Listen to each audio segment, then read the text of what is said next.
Hivi umewahi kukaa ukafikiria pengine Onana angekuwa Manchester United mpaka leo, pengine ni nini kingetokea?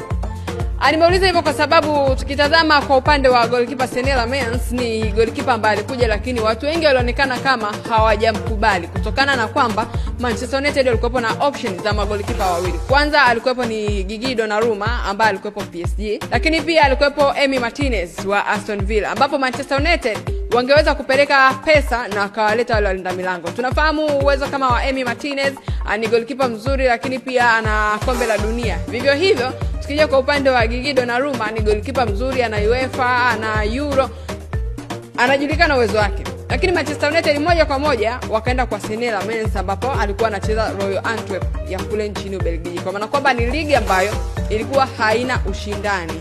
Yaani haina ule ushindani wake sio mkubwa kama vilabu vya Uingereza.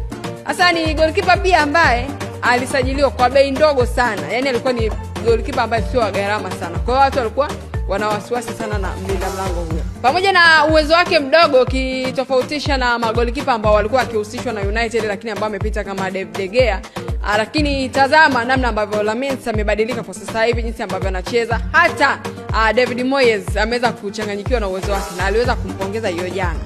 Tunaweza tukasema licha ya kumpongeza Senne Lammens, pia tumpongeze Michael Carrick kwa kuweza kubadilisha kiwango cha mchezaji mmoja mmoja. Kwa sababu Manchester United ndio timu pekee ya Uingereza kwa mwaka huu 2026 haijapoteza mchezo. Mechi 6 ambazo zimeongozwa na Carrick, ameshinda mechi 5, ametoa sare mechi 1. Yaani tumekuja kuona improvement hasa kwa upande wa mchezaji mmoja mmoja wa kikosi cha Manchester United. Mpaka wengine wameshinda kuhisi pengine labda Senne Lammens akaja kuwa ni mrithi wa David De Gea labda, ambaye aliondoka Manchester United.